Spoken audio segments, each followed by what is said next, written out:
All right, match reaction time. Arsenal 2, Wolves nil. The Premier League is finally back. I swear, it has felt like such a long time. It's not even been 3 months really, but it's felt like an absolute eternity. The Premier League is finally back, and we got to talk about the game. So, it was a 2-0 win. It was pretty comfortable, I would say.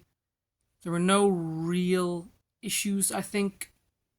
When you look at the team selection, it was pretty much what we all expected, which was the team that played the last two preseason games. Started today. So Zinchenko obviously came in at left back. You guys know I'm not the biggest fan of Zinchenko, but he played well in preseason. So, I guess he deserves to start. Calafiori's not played very much. I think like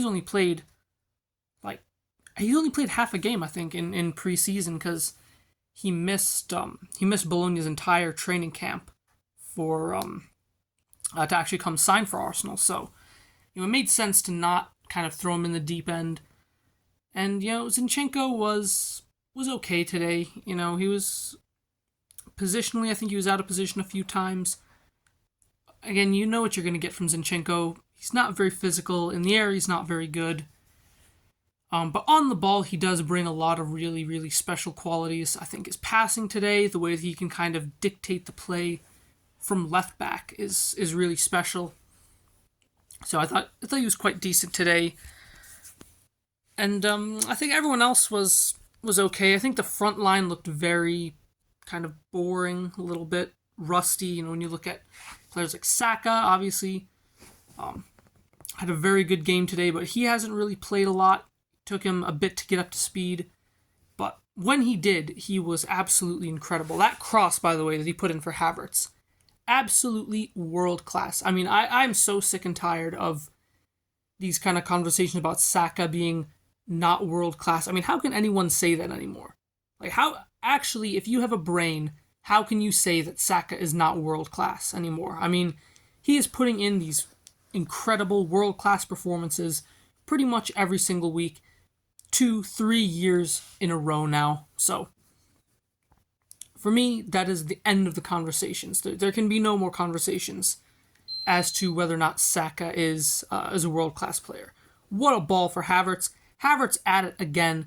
I still think we need a striker, and today doesn't really change that. But if we don't get a striker, I am okay with Havertz down the middle because he is doing the job right now. He's scoring, he's linking play well. The one issue that I have with Havertz is that he needs a lot of chances to score. I think the I guess you call it the duality of Kai Havertz was really on display today because he scored. It was a fantastic header, but then in the second half he had a chance. Martinelli did some fantastic work, put the ball right on a plate for him, and I don't even know what you'd call that miss. I mean, that is beyond just. I am honestly speechless about that. I mean, it was really quite shocking. I mean, he couldn't have missed it too much worse if he tried. But yeah, he scored a great goal, assisted Saka for the second goal. We need to talk about that goal, by the way. What a finish. So much power on it that he beat Jose Sa at the near post. And overall, it was just a wonderful, wonderful move, starting with the quick free kick. Ball goes into Havertz. He picks the right option, spreads the play wide to Saka, and then Saka does his usual thing, cuts inside, whips it with his left foot. Absolutely beautiful. 2-0, game done. The only other player I think we really need to talk about today is, or two more players I want to talk about. First one, Odegaard, obviously. Best player on the pitch for me. He is just a magician. I mean, when he has the ball, I think on the ball, there is not a single better player in the world than Odegaard. In terms of purely what he can do with the ball at his feet, he is the best player in the world. I mean, there is not a thing this guy cannot do. There's not a pass he cannot play.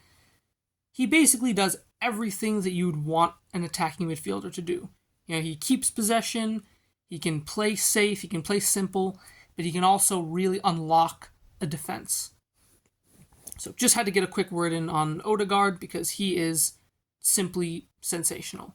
The other player I want to talk about is Raya, because I had a lot of question marks about Raya last season. Why did we buy him? Is he really better than Ramsdale? But I think that our questions have been answered. I think he is such a good goalkeeper, and I think bringing him back on a permanent deal is exactly what we needed, because you see the calm presence he brings to the back line, his ability in build-up, his cross-claiming, and today we really got to see some fantastic saves from him. The one he made in the first half from, I forget who the Wolves center forward was. I forget who it was from, but it was the header. Weight was completely going one way. He had to shift his weight midair. Good, strong hand. That was a fantastic save. Made another big save in the end from Sarabia, I think it was. That was also a really good save. The shot went through a couple players. Saw it late and he reacted really well. So really happy with Raya's performance, and it's going to be a big season for him, because I think this is the season where he's going to cement himself as one of the elite keepers in the league. So anyways, we move on to Villa. Just had to go over a couple quick talking points. Wasn't the best performance in the world, but it's first week of the season. Doesn't really matter. We got the win. Clean sheet. Saka scores again. Havertz scores again. And we move on to Villa.